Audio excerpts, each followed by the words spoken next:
Charles Leach. And what's your stage name? Captain Charles. Alright. Where did you grow up? Uptown, in the Broadmoor area.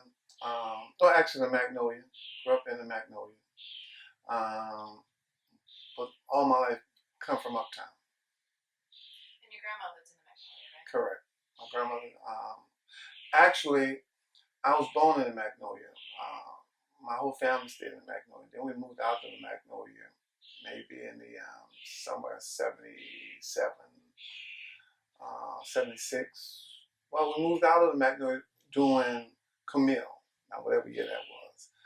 And then my grandmother moved back into the Magnolia around in 78, and I stayed with her during my high school years.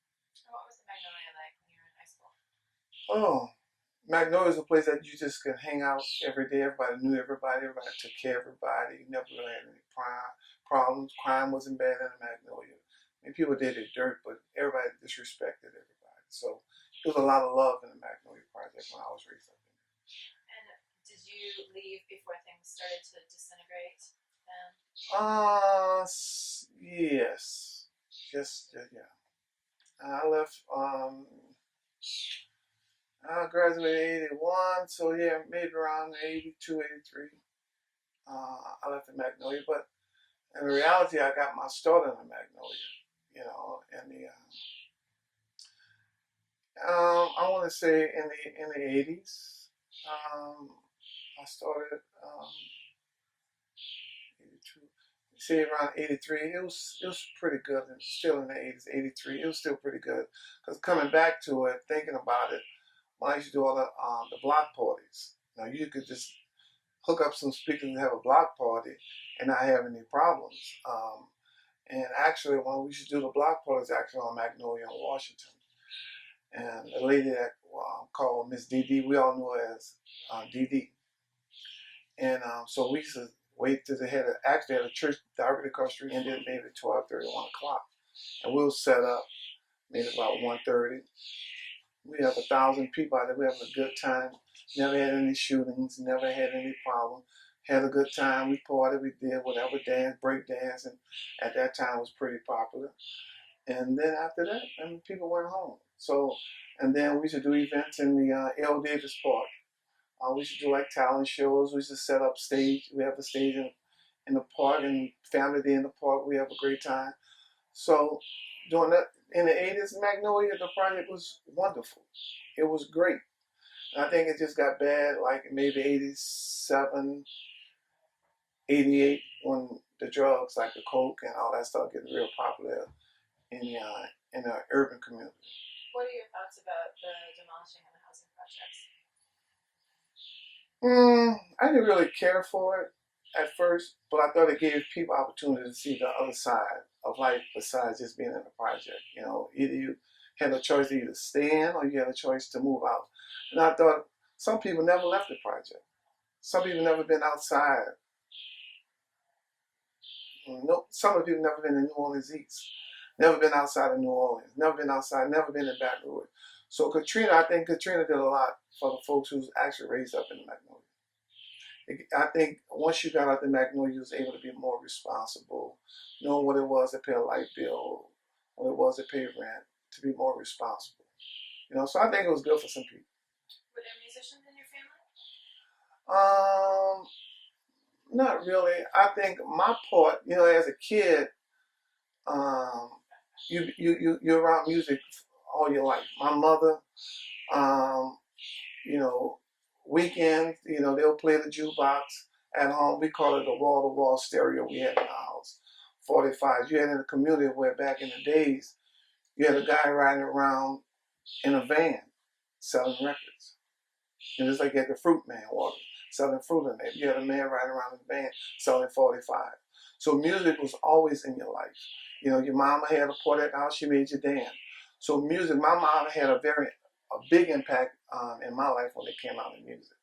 You know, if we went to Alderman Park to swim, I mean, you had a guy named David. He had a little, I won't say, I guess it was a cassette back in those days, but he had speakers. So after we swim, we go out there and we dance. So we've been around music all my life. And then, you know, in Zion City, we had a Baptist church. So you was either around singing in the church or you was at the church to listen to gospel music. So I've been around, music been an influence in my life forever. So when did you first think about becoming a DJ? And what was and who did you look to for influence or inspiration? Actually, I think, well, this is what I tell people about for is, I think it was a gift that God gave me.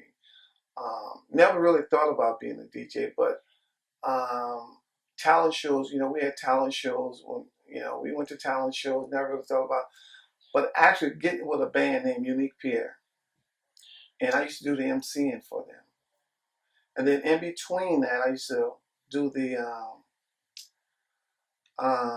intermission. I used to play in between the intermission. And then we started doing talent shows at Booker T. Washington. And I used to MC. And my first time ever being on the stage with 1,000 people, I think the auditorium at Booker T. Washington hold about 1,000 people. And I was very scared when I did that.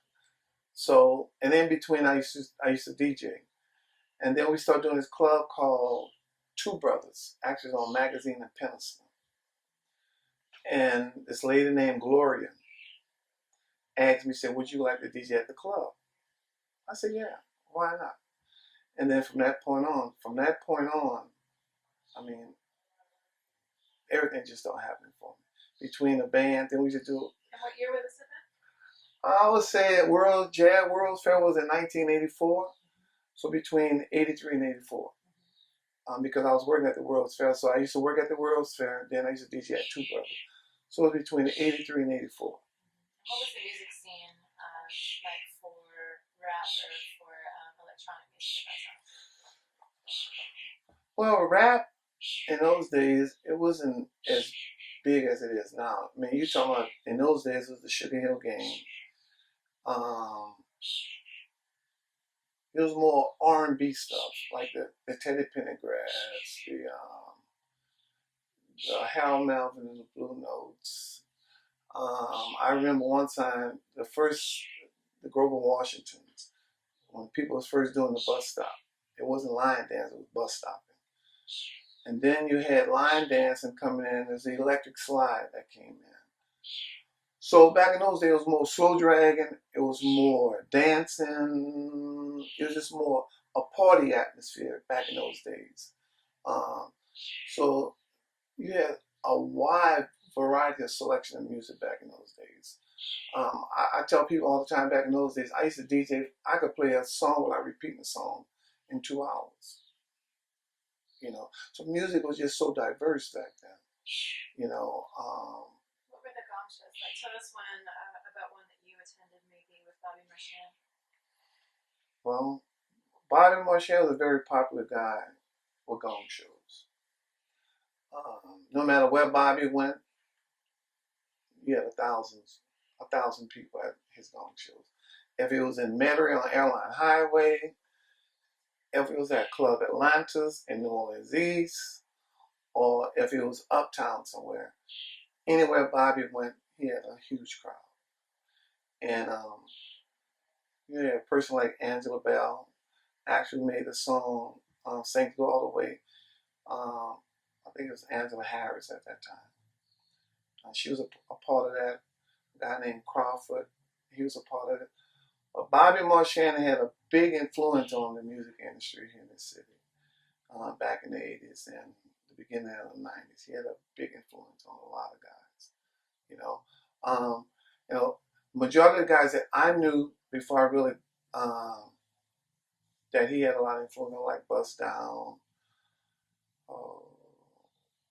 There's a lot of guys from Crossroads I just can't think of right now. But he had a lot of influence on a lot of guys. I mean, he opened it up for a lot of guys in New Orleans. When you're talking about music, when you wanted a record deal, you had to go through Bobby Marchan back in those days. I told you before we started that KSC, when we interviewed him, said that you were one of his primary influences starting out.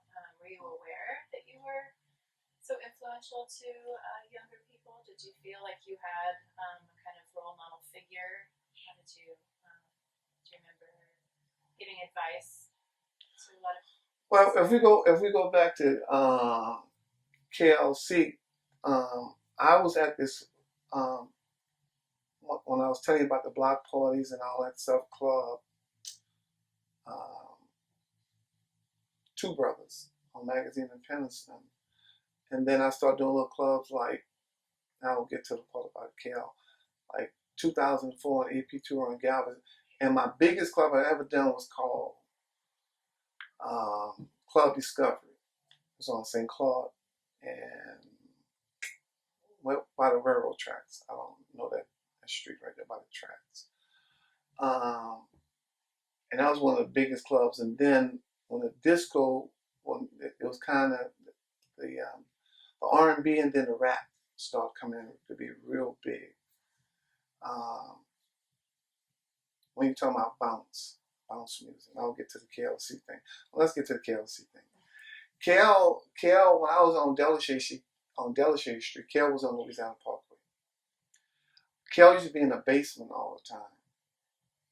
And he would be in there with his little keyboard. And he would be there all night, all day. You go in there, KL was in there. You go late at night, KL was in there. And I had a snowball stand on Washington and White.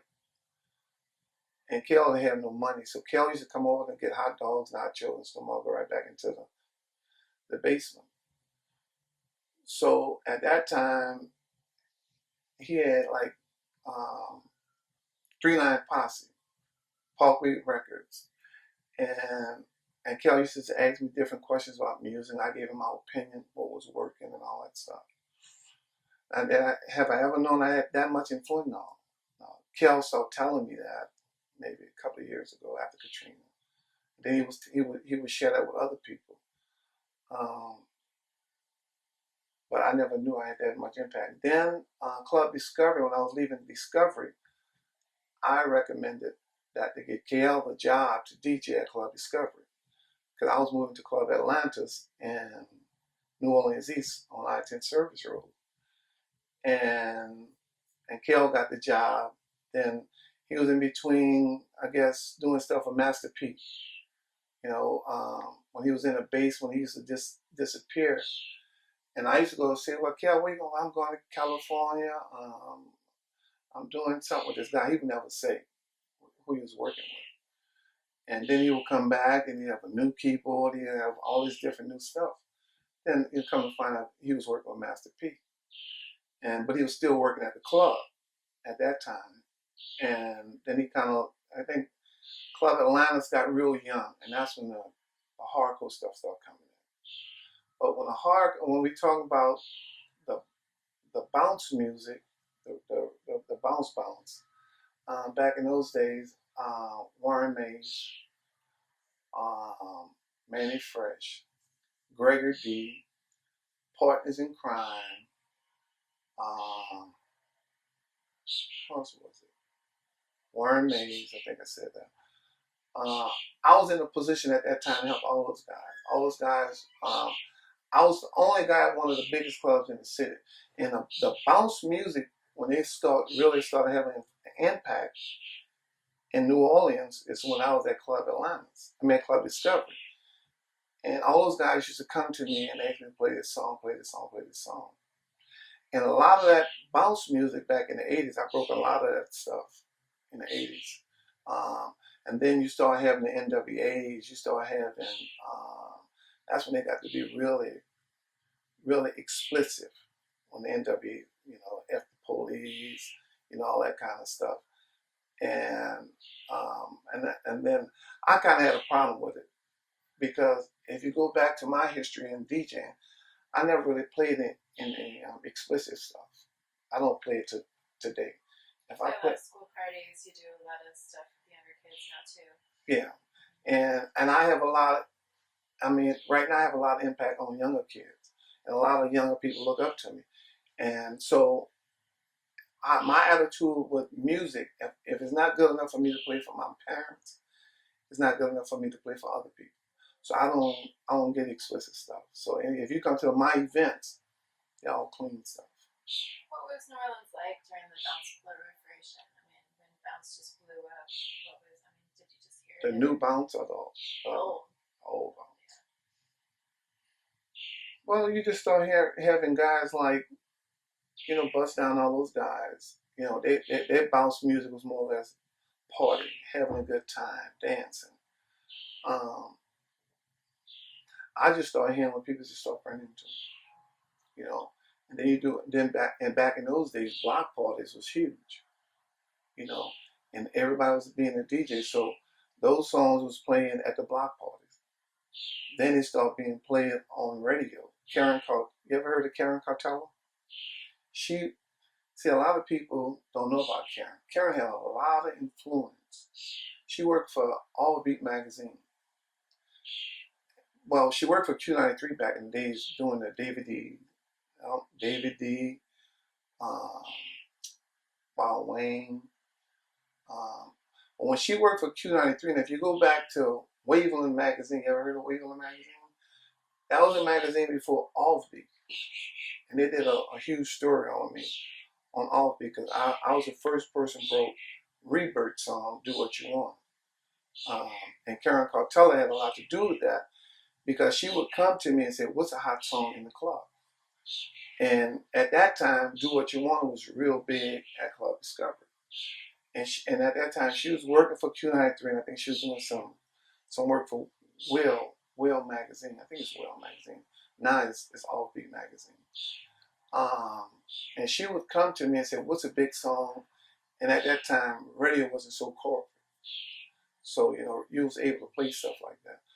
So I think when Karen came to me, Q93, and she would ask what's hot, what works, what's doing good in the club, and I would give it to her, and she would start playing on the radio. So when the bounce started coming in, it was because it was influenced from block parties. Then from block parties, it started people start requesting in clubs. So the Pumpy parties, the DJ Jubilees, the Gregory D's, Bug Jump Time, all that stuff got to be very huge in clubs. So Soulja Slim. Tell us the story about Soulja Slim. Maybe seeing him in Magnolia, something else. Soulja Slim, I knew his mother, Miss Linda. I knew him. Um, I knew him being around KLC, um, and I knew him from being uptown. And he knew me very well. Um, I hate to say it, I seen him in the parking lot at Winn-Dixie. We was coming out the store one day, and we talked for a minute. And he just said, "Man, I got a lot of respect for what you do." And I said, "I have a lot of respect for you." And then a couple of days, maybe a month later, he got killed. I knew him just being in his company.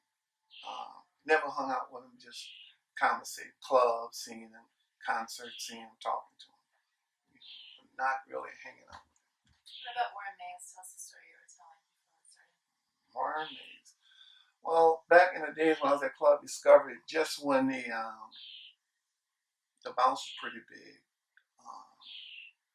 and the two shots was pretty big. The DJ Cool's song like that was pretty big. The music ain't loud enough. The Keith Sweats, the Al B. Sure, and all that stuff was huge. And Warren used to come to me, and we used to talk all the time. Come to the club, he'd always have a record on a cassette. And him and I used to get into arguments all the time. Like, "Man, you don't play my music, you don't do this, you don't do that." And I used to say, "Warren, you gotta," and at that time, Two Shot was huge. I ain't tripping. People's doing. We created a dance. We created a dance called Shuffle, and it came from the Two Shots, the Slick Rick.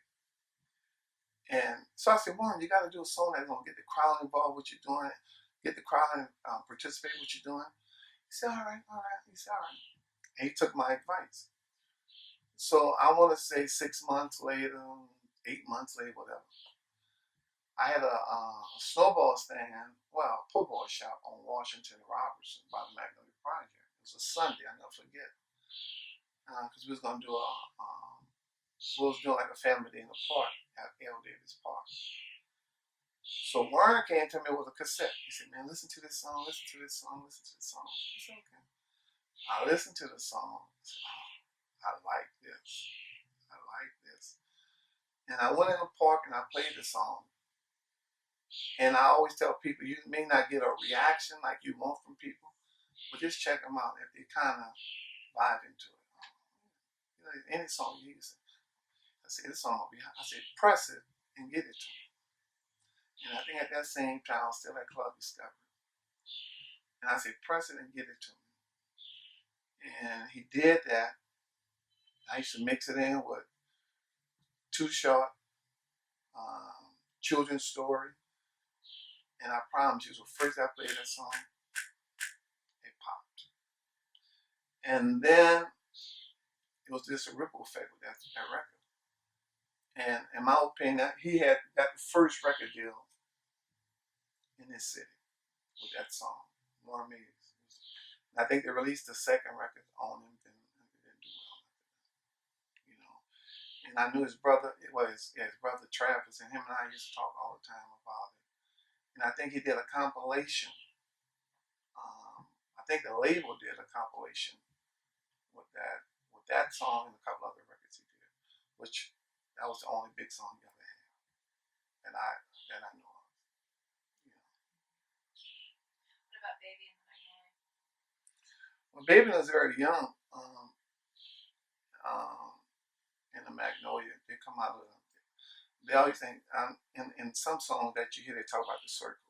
That was in the Magnolia Project. He was very young. I used to see Baby and them. I used to see them a lot when Essence first came in. And Baby and them used to sell their records out of the trunk of the car. And they would work it just like anybody else would work it. They come to the club, they ask you to play a record. You know, some of the stuff was good, some of the stuff you say, I don't know. But Baby and them was always out there hustling, trying to push their music, you know, on their groups. You know, Yellow Man, a couple other groups. There's just so many back in the days. But I think the last time I seen Baby and them before they got the big deal, we was at the Radisson Hotel right on Canal Street. And Baby and them pulled up in their car, opened the trunk, and they were selling their records.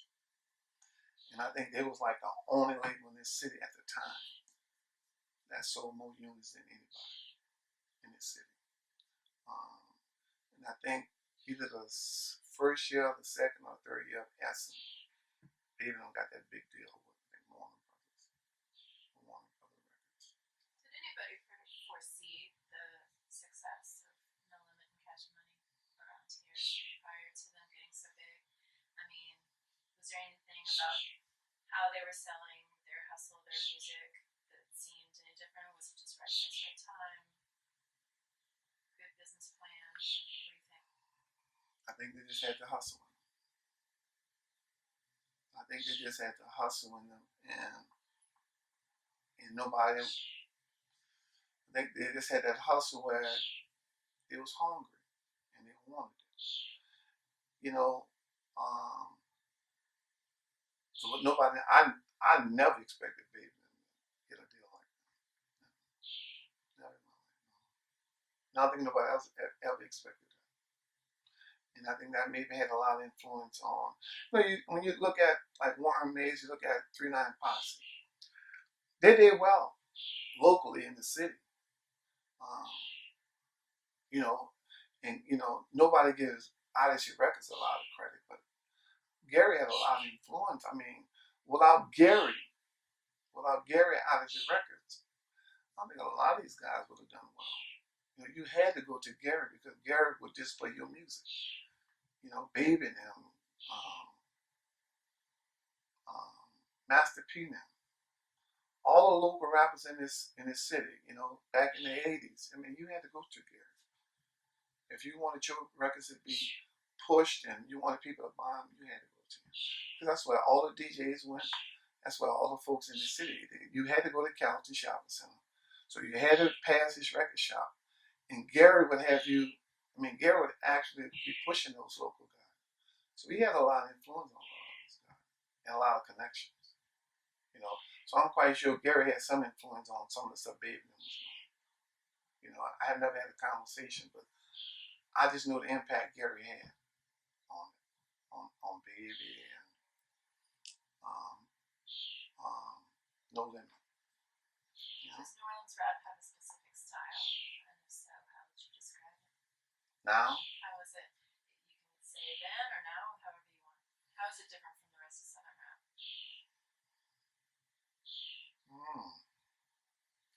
I think the rap, the bounce. When we talking about bounce, I like some of the bounce and some of it I don't like. I think most of it is just a bunch of noise. Um, I I think what I see with bounce, I think it make. Well, I just think when music is supposed to be fun. And I think the music now, the bounce music, just kind of make people look at noise totally different. And most people say it's just a bunch of noise. It's just a bunch of noise. And I think people don't take us serious anymore. You know, like the Cash Money, um, the Masterpiece. One thing people look at is it's just a bunch of noise, you know. And it's big. I mean, people here love it.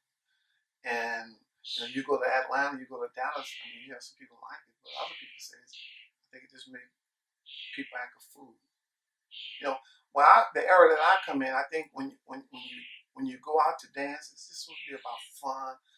But I think it just take a whole it just takes the air out the party. It changed the whole atmosphere of the club scene.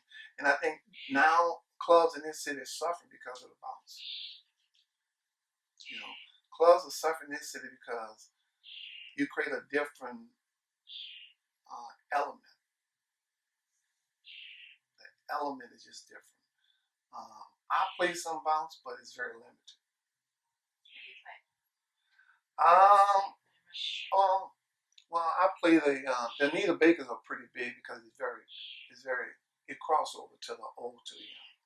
I play the Faith Evans bounce because it's a crossover. Um, I may do the Betty Wright beat, Denise LaSalle beat, but I don't get too much into the hardcore stuff because I think it creates a different vibe in the club. And if you ever go to, well, when I DJ, um, and if when I DJ, I'll give you a little taste of the bounce, and then I'll come back into some of the hip hop stuff, some of the R&B stuff, some of the bluesy stuff, and some of the old school stuff. I think when people come to see Captain Charles, they come in, they know what they're gonna get, and they know they're gonna get a variety. They're gonna get the old school, they're gonna get the blues, they're gonna get some bounce. But the bounce that I do is fun. It's fun. It's not about one individual in the club. I think when you get into too much of hardcore stuff, then you create a different vibe in the club. You know, the element changes in the club, and then you create problems. You know, and not everybody that listens to bounce are bad people, but sometimes it just creates a different element in the club for me. And I've seen it where you can get into some hardcore stuff, and then the whole vibe of the club changes. I mean, I was at um, Harris Casino for 3 years, and I used to put 1,000, sometimes 1,500 people in Harris on a Wednesday, and I controlled that crowd, 21, say 21 to 45. Never had any problems at Harris, and I can get into the hardcore stuff, but it wouldn't be explicit stuff. Um, I can play that music and not have one problem. If it get too hype, I break it down. I do some R&B, I do some blues, and so I just think that the bounce music just has changed the whole atmosphere of the club scene. And if you talk about urban clubs in the city, they're struggling. They're not doing this well. is because you got so many guys who want to be DJs. All these guys who are DJs, they all stuck on one type of music, and that's bounce. That's all they want to play, hours and hours and hours. Um, when I started DJing, you had to crawl before you walk. You had to go buy albums. You had to go buy 12 inches. You had to go buy 45. Nowadays, it's just so easy to get somebody and say, man, look, I want to be a DJ. You download some music, get a jump drive, put that music in there. So everybody's a DJ. When you got these guys out here DJing for $50, $25, so they're destroying the clubs. And the club owners don't care because that's the element they want.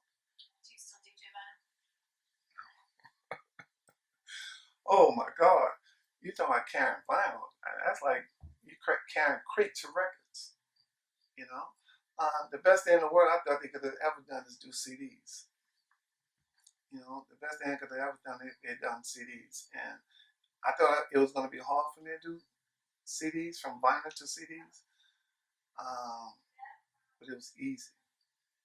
And then when it came with the Pioneers, CD players, it was very easy. And then when it came with the Mac computer, I think that was the best thing, better than sliced bread.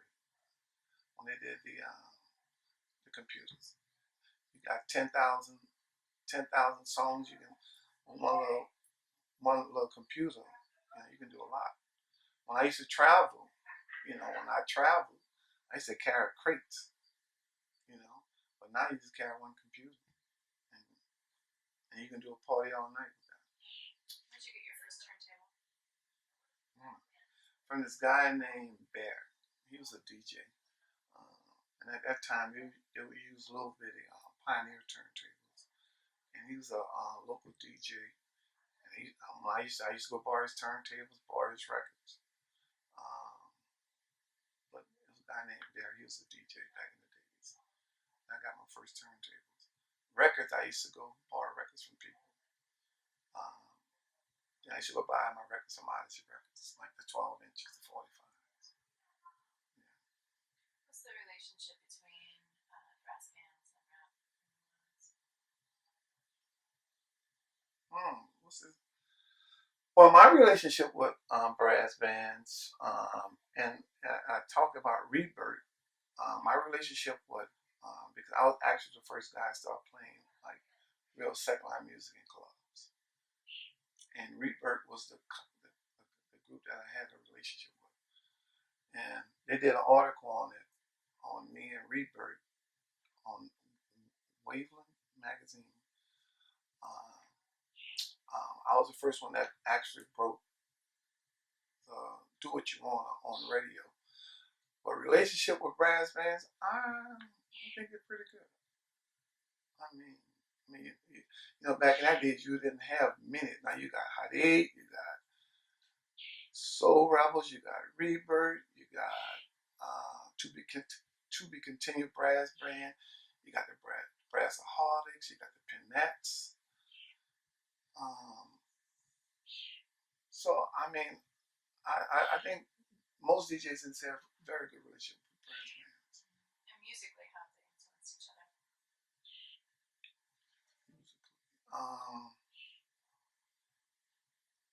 I think they work together well. Well, Rebirth has a lot of influence on DJs, and DJs have a lot of influence on the second line band because they depend upon us to play their music. And I know my biggest song right now in the clubs are Hot 8 and Rebirth. So we depend on them to do the music, and they depend on us to play it. And I know every chance that I get, I play that music. I listen. They give it to me. I listen to something that I like that I know will work. I play it. So our relationship in this city, as far as my relationship with all the second line bands, I have a very good relationship with them because I travel with a lot of them. A lot of them. Do you have a favorite New Orleans rapper of all time? Artist? All of them. Diplomatic answer. All of them. I have a but been in this game 30 years, and I've broken a lot of songs in this city. And I don't brag about it because I tell people I'm in a position to do it. People try to pay me, I don't take their money. I tell them I don't want your money, because if I believe in you, then that means I believe in your music. If you pay me, that means I just don't believe in what you're doing. You're paying me to do it, and I don't take money from people.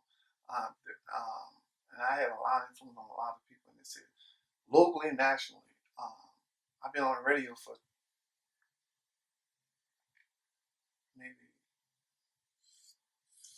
13 years, 14 years, almost going on 6.7. And I'm subcontract. I don't work for the radio station, but I had opportunity to do radio because um, I used to do a lot of stuff for the House of Blues. I used to do all the major concerts for the House of Blues with Camille. I done some stuff as Domino. I done Laura Henderson. I think I'm saying Laura Henderson's name right, but she was the person that came to me to do the radio show live at the House of Blues. And it was September 2000. It was actually a month before September 11th. That's how long I've been on the radio.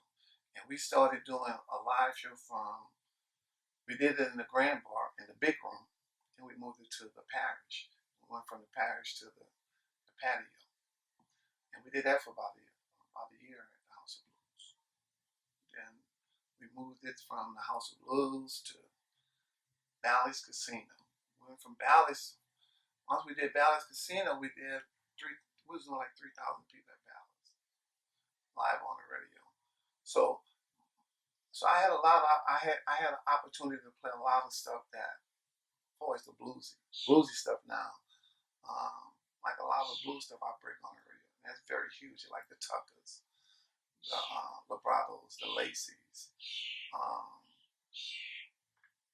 the Mel Waiters and stuff like that. And those songs are very huge in clubs right now because the opportunity I had to be able to play that on old school 106.7.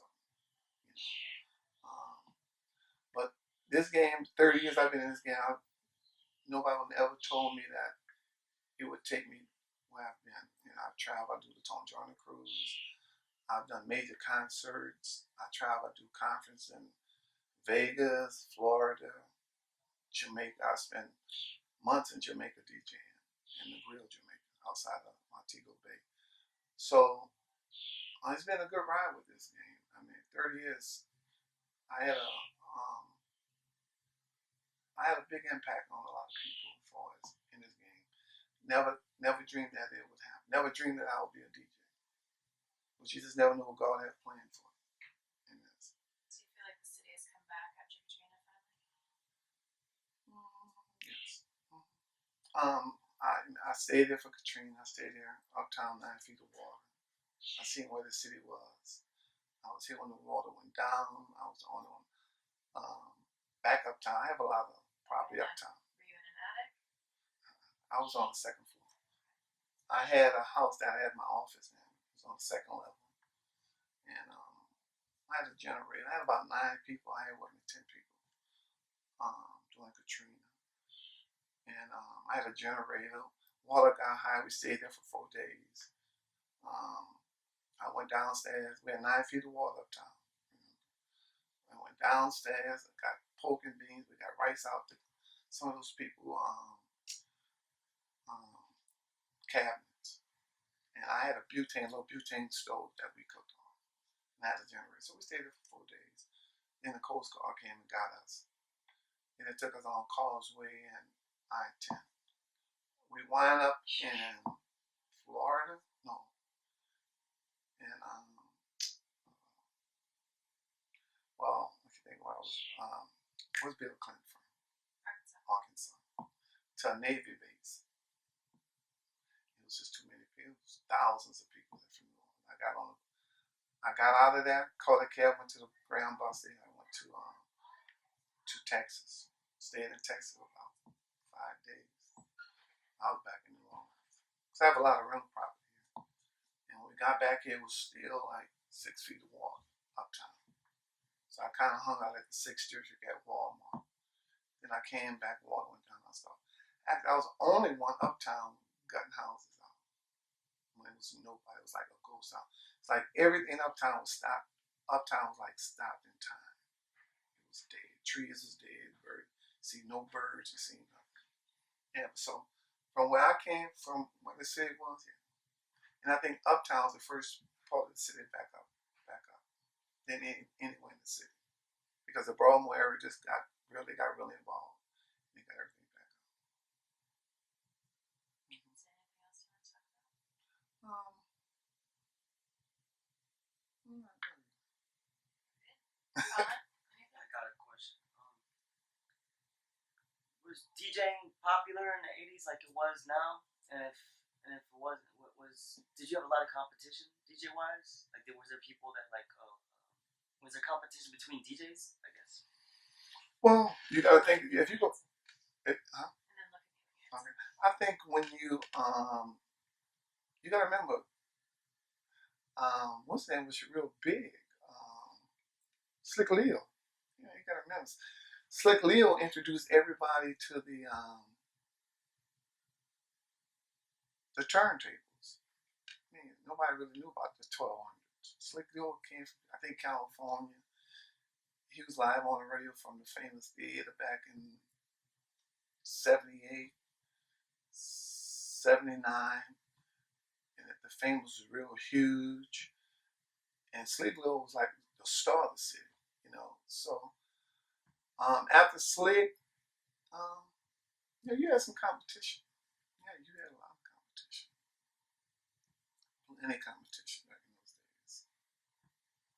You know, you're talking about like Slick Leo, you're talking about Eddie Berry, you're talking about LBJ, you're talking about Eric Sterling, you're talking about Lloyd G. You gotta remember back in those days, clubs was huge. Man, you talking about, that I can remember, I'm gonna start from like 77. You talking about the Crash Landing, you talking about Touch of Class, you talking about Nexus, you talking about Chicago, you talking about the club The Spirit. And back in those days, if you had the bottom line, if you had 8 clubs, 10 clubs, they always popped. Because back in those days, people, you had Mason Strip, that I remember. I was 18 years old. So you talking about Mason Las Vegas Strip. So, and you had like 10 clubs back in those days. So, yeah, there's a lot of DJs. What was the first female DJ you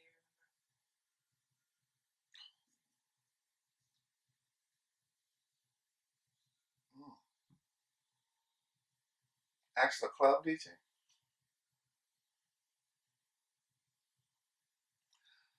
Well, there wasn't that many back in those days. I kind of knew one name was Nisi, and she was DJing at the showcase. And then I got to meet DJ Soul Sister. And so, if you talk about popular DJs, DJ Soul Sister and Nisi, DJ Nisi. And Soul Sister was like on a different level than Nisi, because she would travel too. So, yeah, Soul Sister. Because we've done Essence together, we have done Jazz Fest together. So Soul Sister just on a different level than everybody else. So to me, she was like a top-notch DJ in the city. She still is.